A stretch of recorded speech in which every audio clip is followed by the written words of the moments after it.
अब दिमाग जी अभी भी थोड़ा थोड़ा मुस्कुरा रहे हैं। आपके पास मैं आऊंगी, लेकिन एक बार शिवम त्यागी को बधाई दे दी जाए। शिवम त्यागी जी, बधाई आपको। अरविंद केजरीवाल हार गए, आप लोगों को बड़ी तसल्ली मिली होगी।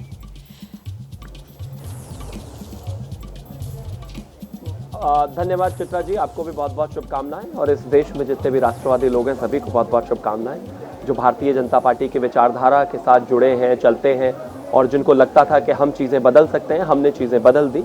मैं अभी 2 दिन पहले भी आपके साथ डिबेट में था, मैं कह रहा था कि भारतीय जनता पार्टी जो 1993 में जो हमारा मैंडेट था उसका रिकॉर्ड तोड़ेगी। अभी भी पूरा विश्वास है उसका रिकॉर्ड हम तोड़ेंगे, वोट शेयर के आधार पर भी, सीटों के आधार पर भी। मुझसे पहले एक महोदय बोल रहे थे, उन्होंने कहा कि बिल्कुल ठीक है, इस देश में अगर किसी स्थिति में कुछ गरीबों को कुछ पैसे मिल जाए तो कोई बुरी बात नहीं है, वो फ्रीबीज नहीं है। मैं सहमत हूं उनकी बात से, लेकिन पार्शली सहमत हूं। फ्रीबीज मिलने में परेशानी नहीं है, लेकिन उसके बाद या उससे पहले उस राज्य की फिस्कल हेल्थ कैसी है, ये बहुत इंपॉर्टेंट है।